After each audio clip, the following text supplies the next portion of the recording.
Olá, eu sou o Cláudio Rubino. Para quem não me vê, eu estou diante de uma parede branca. Eu sou um homem branco de pele morena. Eu tenho os cabelos pretos e volumosos. Uso barba curta, óculos, argola nas orelhas. Estou vestindo uma camisa preta com mangas largas. E sou uma pessoa com deficiência física do lado esquerdo do tórax, braço, mão e dedos. Essa minha característica dissidente foi o que me impulsionou aos estudos e práticas e militância em acessibilidade em equipamentos culturais. Eu sou licenciado em Educação Artística e bacharel também pela Faculdade de Belas Artes de São Paulo, no Brasil, e sou pós-graduado em Educação Inclusiva com ênfase em deficiências múltiplas pela Unifesp-ACD e especialista em Gestão Cultural Contemporânea pelo Itaú Cultural e Instituto Singularidades. Agora, eu estou educador, pesquisador e coordenador do Programa de Acessibilidade Instituto Tomiotaki aqui em São Paulo, no Brasil, desde 2015, além de atuar como consultor de acessibilidade em algumas instituições, como o SESC, Museu de Ciência da Amazônia e vários outros. Eu também já trabalhei no Museu Afro-Brasil e vários outros museus nas últimas 2 décadas, como educador e gestor de acessibilidade, sempre no empenho de desenvolver ações colaborativas e participativas. Essas minhas experiências profissionais, somadas às minhas características físicas, direcionaram o meu olhar para a acessibilidade no campo de arte e educação. E isso que eu pretendo compartilhar brevemente com vocês nesse vídeo para o Seminário Internacional de Experiências Práticas, Investigativas, Democratização e Transformação da Arte, organizado pelo Centro de Estudos Latino-Americanos de Educação Inclusiva do Chile, o CELEI, e outras honrosas instituições, né, também do Brasil, Colômbia e Chile. A gente está em 2020, imersos em uma intensa revisão de processos provocados pelo distanciamento físico necessário para a contenção e controle da pandemia da Covid-19. Então, é impossível a gente ignorar o cenário atual para as nossas pesquisas e práticas em educação. A perspectiva do distanciamento social sempre foi uma realidade sistematizada às diversas populações e vulnerabilidades, e isso sempre ocorreu de forma velada, quando as instituições privam o acesso físico, atitudinal, metodológico, instrumental, programático e comunicacional aos bens culturais, educacionais, de saúde ou de segurança pública. A grande questão exposta nesse período é que muitas pessoas com deficiência vivem em isolamento social compulsório com múltiplos direitos apontados, né, pela Declaração Universal dos Direitos Humanos negados. A gente não está falando de favor, ajuda, acessório, a gente está falando de direitos que são sistematicamente deletados, descartados, cortados das discussões, planejamentos e orçamento das instituições. Isso sugere que as pesquisas e práticas em acessibilidade, elas são supérfluas nesses espaços. O que a gente está encontrando agora são ações remotas, né? Obviamente, muitas delas executadas por mídias sociais das instituições culturais, usando, né, os aplicativos, né, com poucos elementos de acessibilidade que são necessários, como a língua de sinais, legendas, audiodescrição, sem contar que a grande parte da população em vulnerabilidade aqui no Brasil, né, pelo menos, não tem acesso à internet de qualidade e aos recursos de tecnologia como celulares, que nos parecem simples, mas não são, né? Então, ao longo da minha trajetória profissional, eu cansei de vivenciar situações de crises, né, nos museus, e os primeiros cortes são no educativo e acessibilidade. Raramente esses cortes alcançam a diretoria com o mesmo prejuízo que tem nessas outras áreas. Exatamente o que está acontecendo agora em diversas instituições pelo mundo. E geralmente os motivos alegados, né, são as proporções. Tem poucas pessoas com deficiência visitando os museus. Ou elas são minorias. Não, gente, então assim, não somos minorias, somos minorizados. Pessoas com deficiência, elas não estão ocupando esses espaços culturais porque faltam condições de acesso e de permanência. Então, todas as estatísticas de populações com deficiências vigentes no Brasil ainda são baseadas no Censo 2010 e suas respectivas estimativas nos anos seguintes.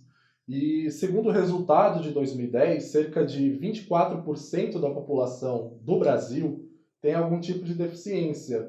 Mas aí com os ajustes e margens de erro, né, em algumas pesquisas mais recentes, que levaram em consideração as falhas, né, na maneira em que parte da população relatou suas restrições, teve um recente ajuste para 8% da população do Brasil com algum tipo de deficiência.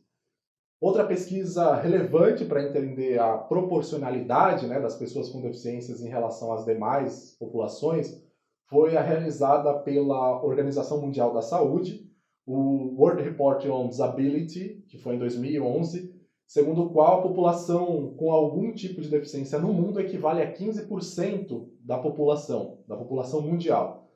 Aqui no Brasil e no mundo, né, a maior parte da população com deficiência faz parte de outros índices de vulnerabilidade, como pobres, moradoras de periferias, negras ou pardas, mulheres, quando não são mulheres que cuidam sozinhas de filhos com deficiência, abandonados pelos pais, né, a figura do homem. E, independente das informações quantitativas dos públicos constantemente utilizadas por nós, né, como parâmetro de justificativa de alcance de projetos, a gente nota muita indiferença de algumas instituições em relação a essas populações, onde parte das vezes, né, é justificada por falta de recursos. Isso força algumas interpretações de que pessoas com deficiência têm baixa prioridade nessas relações. Esse tipo de postura ele ignora sumariamente que toda pessoa tem o direito de tomar parte livremente na vida cultural da comunidade, de fruir as artes e de participar no processo científico e nos benefícios que este resultam. Esse é o artigo 27 da Declaração dos Direitos Humanos. Então, tanto faz o número de pessoas se pensarmos a partir do respeito e a dignidade humana. 15 pessoas ou 15% da população mundial importam.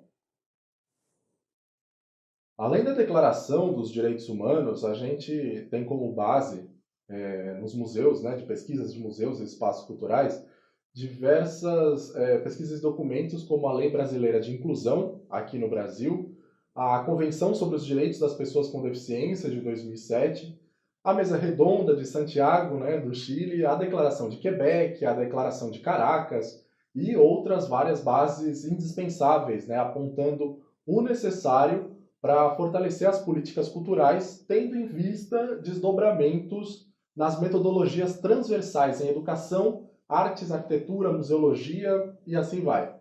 Então, assim, há décadas a gente está fazendo isso, não é um assunto recente como algumas pessoas afirmam. Então, a gente desenvolve pesquisas importantes, como, por exemplo, e continua desenvolvendo, como, por exemplo, o desenho universal, né, com bases que eu mencionei agora há pouco aqui nesse vídeo, e normas técnicas como a que a gente tem aqui no Brasil, a ABNT 9050, além, é claro, de vários outros estudos em educação, museus e deficiência, com autoras importantíssimas, como a Valdiza Rússio, Paulo Freire, Amanda Tojal, Vygotsky e assim vai.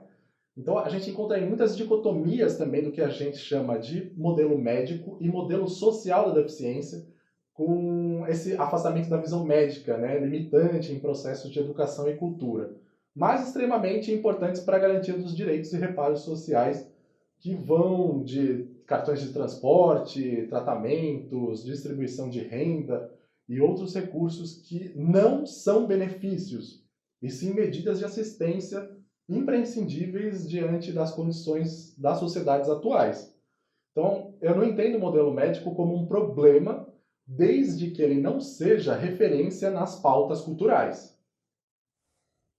Então, nos museus e nas instituições culturais, faz parte de todas essas pesquisas e necessidades de acesso a disponibilização de maquetes, pisos táteis, letra ampliada, braille, objetos sensoriais, vídeo e língua de sinais, rampas, elevadores, tecnologias assistivas e interfaces digitais interativas, audioguia, um simples banco e muito mais. Todos esses elementos, eles são muito importantes nos museus para interlocução com os públicos e colaboradores também, e eles precisam ser levados em consideração pelas pessoas responsáveis pela gestão dos espaços culturais na formulação de políticas de acesso, o que infelizmente não ocorre com a frequência necessária, chegando a ser inexistente, né, em muitas instituições. Então a gente precisa desconstruir a ideia de que esses recursos, elementos e metodologias são exclusivos para pessoas com deficiência. A gente precisa decolonizar os museus e espaços culturais também em relação ao pensamento sobre pessoas com deficiência. Eu me aproprio desse termo, decolonização, nessa apresentação, né, no contexto de formulações para desconstruir uma estrutura de opressão que ela é baseada em mitos eurocêntricos e normativos. A gente precisa desconstruir a noção de comunidade, né, essa noção de comunidade que as pessoas sem deficiência têm em relação às pessoas com deficiência. Tem um grande perigo nas práticas museológicas, né, em remeterem nós, pessoas com deficiência, para categorias fechadas, imaginando o que é ideal, o que é possível, o que sobra para nós. Isso não significa que as pessoas com deficiência não tenham o mesmo pensamento sobre si mesmas. Não é incomum que as pessoas com deficiência elas neguem suas possibilidades de escolha, aceitando, né, a forma como outras pessoas tidas como padrão elas atuam. Então daí o reforço nos comportamentos de assistência e os seus reflexos em nós, pessoas com deficiência, como se fôssemos incapazes. Essa é uma das origens do capacitismo. Enquanto pessoas com deficiência, nossas características e necessidades são infinitas, como nas pessoas sem deficiência. Eu, por exemplo, eu sou pessoa com deficiência física, entretanto o símbolo, né, aquele símbolo da cadeira de rodas, não me representa. Mas uma rampa, passagens e fluxos desobstruídos, eles me caem muito bem, né? Assim como uma pessoa sem deficiência nas mãos fica muito satisfeita, né, muito feliz pela utilização, né, de torneiras com sensores, portas automáticas e vários outros elementos contemplados nos conceitos, né, de desenho universal. Nesse contexto, para decolorear, são necessárias ações afirmativas para construir a reparação de condições que repelem a participação de pessoas em vulnerabilidades. Eu, particularmente, soube disso na prática antes da teoria, enquanto educador em exposições de arte. A minha deficiência, mesmo sendo discreta, né, quando eu estou vestido, principalmente, sempre foi um elemento classificador. Pode-se dizer que eu tenho o que se chamam de passabilidade, ou seja, as pessoas que convivem comigo até esquecem que tenho deficiência, mas mesmo assim sou tagueado com olhares das pessoas, sejam crianças, adultos, tanto faz. Modéstia à parte, quando as pessoas percebem, eu deixo de ser um tiozão bonito e passo a ser um homem com deficiência, tipo, tadinho, né? Ou um exemplo, né? Ou então, assim, um exemplo de superação, né? Essa necessidade que as pessoas têm em criar heróis. Então, assim, nada disso, né? Então, como educador, eu fugi dessas situações e evitei o confronto, achando que a minha deficiência interferia nos processos de mediação de arte, ainda mais eu que falo, né, muito com as mãos, como vocês podem ver. Então, assim, depois de um tempo eu entendi que o meu corpo tem presença política de quebra de paradigmas, mesmo quando eu não falo sobre a deficiência. Essa percepção só foi possível porque em uma das mediações de grupos de crianças, né, que eu estava fazendo numa grande exposição, eu conheci um menino com cerca de 8 anos de idade, hoje ele deve ter uns 25, ah, meu Deus, o Pedro, né, acho que ele está com 25 anos. Então, assim, durante o acolhimento do grupo na porta da exposição, as crianças já começam, né, como sempre, a olhar fixamente para a minha mão. E era uma época que eu ainda tentava esconder, colocando a mão para trás, mas elas insistiam em querer ver. E foi quando uma delas gritou, dizendo, né, olha a mão dele, é igual do Pedro. E aí ficou aquela situação, o Pedro ele foi empurrado para frente do grupo, eu e ele sem entender nada, né, um tanto constrangidos, assim, os dois. E aí foi quando o Pedro mostrou a mãozinha direita dele, igualzinha à minha mão esquerda, né? Eu nunca tinha visto ninguém com a mesma configuração de mão que a minha, nem ele. Então, naquela época não tinha Instagram, né? Por exemplo, como tem hoje, a gente encontra os semelhantes. Então, obviamente, as crianças acharam o máximo, né? E disseram que éramos do mesmo planeta, que a gente era pai e filho, etc. A gente passou 1h20 de mãos dadas pela exposição. E aí foi que minha vida mudou. Então, a partir daí, eu fui pesquisar, eu voltei aos exames médicos e descobri que a minha deficiência não era por culpa da minha mãe, como os médicos apontaram durante meu tratamento na infância, a vida toda, e sim uma síndrome tão rara e comum chamada síndrome de Poland. Culpa de ninguém. Então, parece que essa sociedade judaico-cristã que vivemos, isso faz bastante diferença, né, essa relação da culpa. Esse breve capítulo de muitos da minha história é só um exemplo de ação afirmativa em espaços culturais com equipes compostas por pessoas com deficiência, corpos e formas de se comunicar e relacionar dissidentes dos padrões normativos. Então, essas equipes compostas pela diversidade, elas favorecem a compreensão, essa compreensão de nós mesmos, das sociedades e das nossas capacidades de realizar escolhas e de colaborar para a coletividade. No meu episódio, né, da história aí com o Pedro, eu tenho certeza de uma coisa. Com aquelas crianças, né, que hoje são adultas, meu Deus, 25 anos, eu consegui mostrar que nem eu, nem o Pedro, né, a criança, somos de outro planeta. Somos todos diferentes, mas iguais, e daqui mesmo. E foi pela arte, né, o objetivo principal da visita, que a gente pôde falar, né, e viver sobre isso, né? Então, são estratégias muitas vezes não intencionais que articulam educação e cultura no exercício da mediação dialógica, valorizando as identidades e subjetividades. Eu acho de extrema importância que as instituições decolonizem seus processos e métodos em relação a todos os públicos. A gente está falando aqui de pessoas com deficiência, mas pode tranquilamente expandir, né, para outras percepções de outras populações, sejam povos indígenas, negros, LGBTQIA+, imigrantes, idosos, né, que também são constantemente esquecidos, né, lembrando que todos os povos e grupos sociais eles são constituídos também por pessoas com deficiência.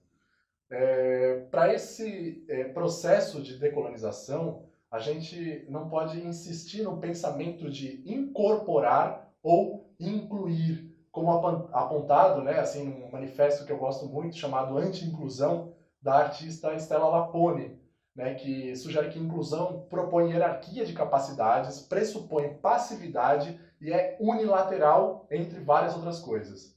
A gente precisa conceber juntos acessibilidade, em seu amplo conceito às populações em vulnerabilidade e todos os públicos, não é acessório, né? Não pode vir depois, ele deve ser estrutural e partir do início do pensamento crítico das concepções de políticas culturais. Quer saber como? Pergunte e haja. É a ação que vai delinear as possibilidades com a base que você tiver. Pela arte, existem infinitas possibilidades. Então, por exemplo, os audioguias eles não precisam ser robóticos, longos e chatos. A audiodescrição ela não é só para cegos e pessoas com deficiência visual. Né? Elas são exercícios de observação. Os textos de parede, outro exemplo, né? Com vocabulário difícil, letra pequena, para quem que é isso, né? A língua de sinais, outra questão, ela é um elemento performático muito interessante para as exposições. E os fluxos livres dentro desses espaços e lugares para sentar não custa nada, gente. Tem coisa mais gostosa que a gente sentar um pouco diante da obra do artista que a gente gosta para descansar e ficar lá olhando? Então, a gente não pode esquecer também dentro desse processo as crianças, né? O museu e o brincar. Isso também é acessibilidade. E outra coisa que a gente não pode esquecer nesses processos é de fazer com. Então, com pessoas com deficiência, com mulheres, com populações negras indígenas, com LGBTQIA+. A gente não pode se debruçar em planejamentos assistencialistas ou capacitistas, julgando a falta, né, da capacidade das pessoas com deficiência pesquisarem e executarem ações culturais como artistas, mediadoras, gestoras de conteúdo e assim vai. Então, a gente sabe que existe uma grande disparidade no sistema educacional que impõe as barreiras de experiências para pessoas, né? Essas pessoas com deficiência. E a gente, enquanto equipamento cultural, a gente precisa romper com essa estrutura e criar aliança para protagonismo de artistas e curadoria, desobediente aos padrões normativos. Então, a gente estabelecer parcerias com instituições de educação e assistência social para estímulos de participação, pesquisa, né, e lazer, evocando essa interculturalidade como um projeto político de transformação social.